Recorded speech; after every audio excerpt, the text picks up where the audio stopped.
So it is said. In order to remove the notion of birth and to accomplish that of no birth, I teach the doctrine of no cause. But this is not understood by the ignorant.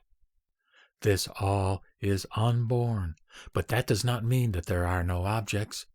They are seen to be like the city of the Gandharvas, a dream and Maya. Objects are here, but causeless. Tell me how things are unborn, without self-nature and empty. When things are seen by transcendental knowledge, they are not subject to combination and are unattainable. Therefore, I declare that they are empty, unborn, and without self-nature. Considered one by one, combination is there. The world appears to exist, but nothing is really existing. It is not as it is conceived by the philosophers. When combination is dissolved, nothing is left to be seen. As is a dream, a hairnet, Maya, the city of the Gandharvas, and a mirage, which rise into view causelessly.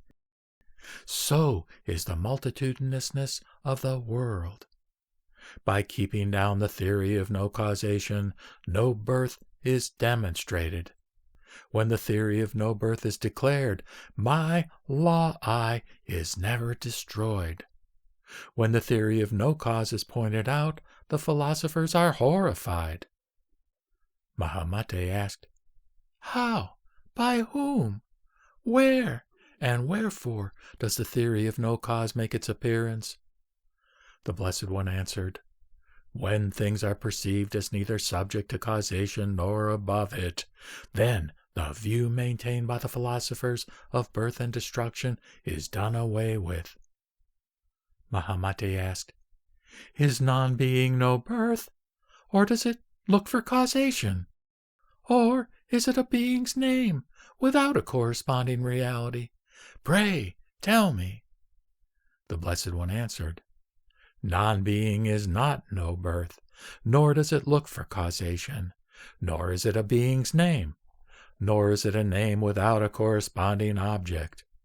Here is a reality which does not belong to the Shravakas, Pratyekabuddhas, nor to the philosophers. Neither does it belong to the bodhisattvas who have entered upon the seventh stage. This is what characterizes no birth. The doing away with the notion of cause and condition, the giving up of a causal agency, the establishment of the mind only, this I state to be no birth. The getting rid of the idea that things are caused, the removal of the dualism of imagined and imagining, the being liberated from the alternatives of being and non-being, this I state to be no birth. The mind liberated from its objective world, the getting rid of the twofold svabhava, a turning up at the seat of mentation, this I state to be no birth. No external existence, no non-existence, not even the grasping of mind. Things are like a dream, a hairnet, Maya, the city of Gandharva, a mirage, the abandonment of all the philosophical views. This is what characterizes no birth. Thus, too, all these words will be understood, that is, emptiness, having no self-nature, etc.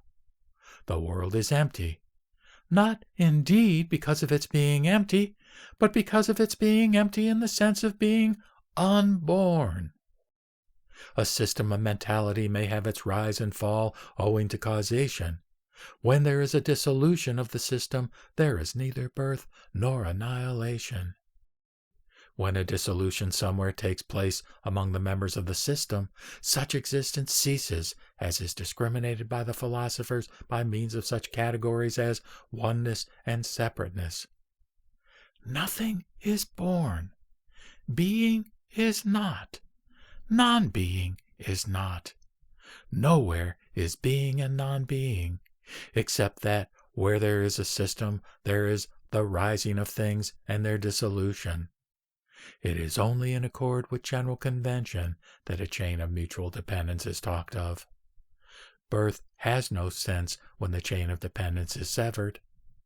As there is nothing generating, there is no birth. free from the faults of the philosophers.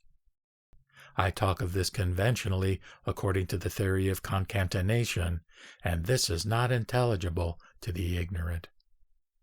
If there is anything born somewhere apart from concatenation, here is one who is to be recognized as an advocate of no causation, as he destroys concatenation.